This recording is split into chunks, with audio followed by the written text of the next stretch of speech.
Welcome back, students. We're on question 12, 2022.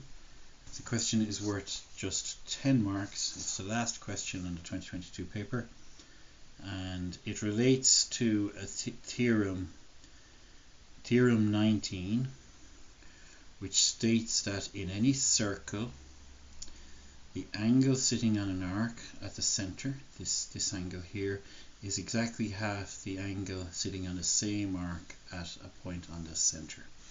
Okay, and particularly corollary 3. Now that sounds all very confusing in that, but one of the things that leads on to that is that if your arc is itself a semicircle, if you're a diameter in other words, then any angle sitting on it is half of 180 degrees.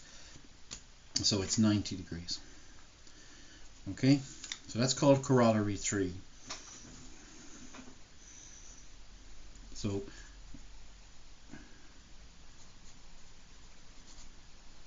we'll be covering that later in the year, but right now we call that corollary 3, and it is that any angle on a right angle, built on a right angle of a semicircle, is itself 90 degrees. Okay, so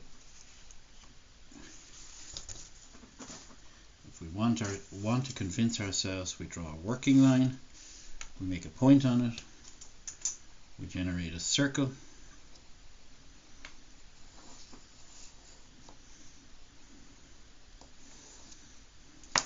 now we have a diameter, we have a circle, and we can generate any triangle sitting on that, any angle sitting on the diameter. And what it says is that angle there will always be a right angle.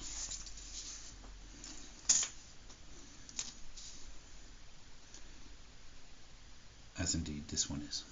Okay?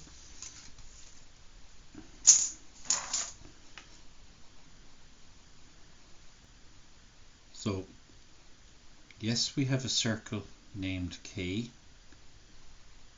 The points A, B, and C are definitely on the circle. A and B form a diameter. And we're told another important piece of information here is that the area of circle K is 25 pi centimeters squared.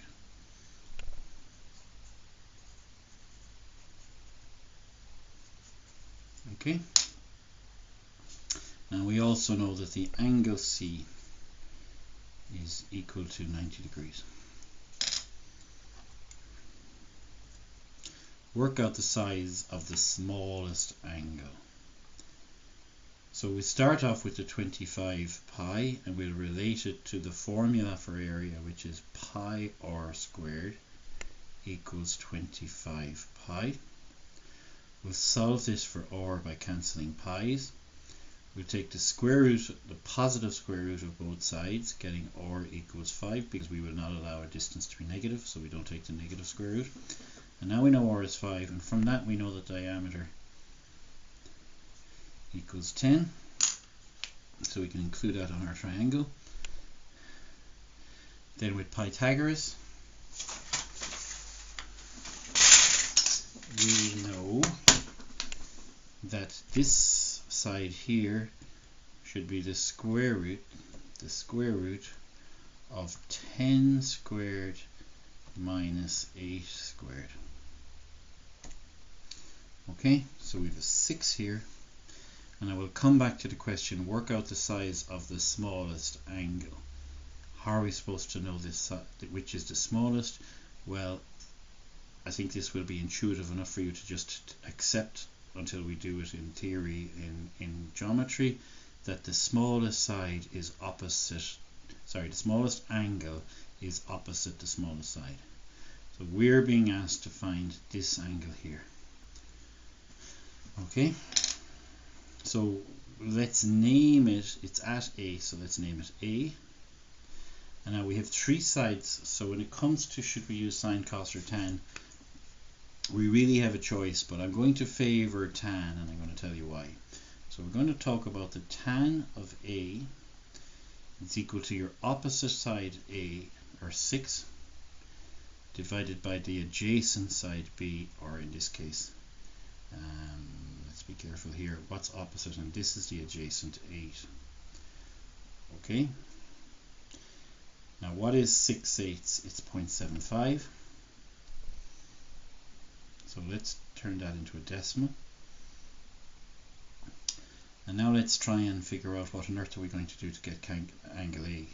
So to get angle A, we're going to take the inverse tan. So just let me do this here like this, the inverse tan and the inverse tan. And when you inverse tan a tan, they cancel out, so you get A equals inverse tan of 0.75. Now I'm showing you this for the first time.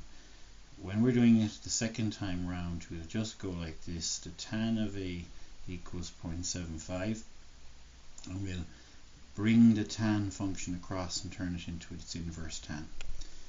Okay, we'll do an inverse tan of 0.75. Another thing to note is the inverse tan of a number less than 1 will always be less than 45 degrees. Okay, because if you've one opposite you and one here, you're at 45 degrees. So once this becomes less than this, we should be less than 45 degrees. So we're expecting less than 45 degrees, the type of answer we'd expect for the smallest angle anyway. So let's see how we go. It's shift tan 0.75. The calculator will forgive us if we don't close the bracket, so why should we bother closing the bracket? Let's go with it. And we get 36.869 dot dot dot. Look for the degree of accuracy required. It doesn't give it, so it's a kind of a free-for-all. Let's go with 36.9 degrees because it's a nice easy number to remember. 369. They're a linear sequence of digits, and that's it. Worth 10 marks. Let's grade ourselves and see how we're doing.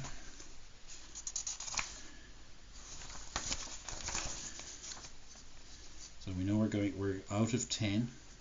We could score 3, 5, 8, and 9. A quick mention of a low partial credit is described here. You'll get 3 for it. A mid partial you'll get 5. A high partial you'll get 8, and a full credit -1. If we left out the degree symbol, if we'd left that out, we'd be getting 9 out of 10.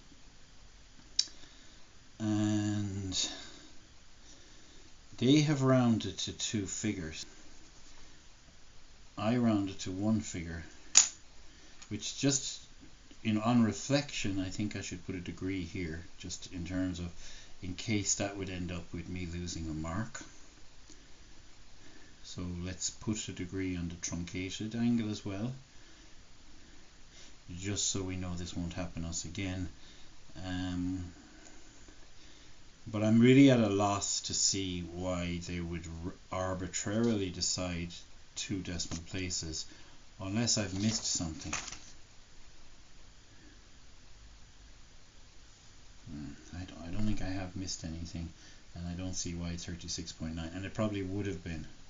But let's just revise before we go on and say we would be more comfortable with going to 2 decimal places just to be sure, and the 9 will bring this up to 36.87 degrees, and that's probably what I saw there a moment ago, 36.87.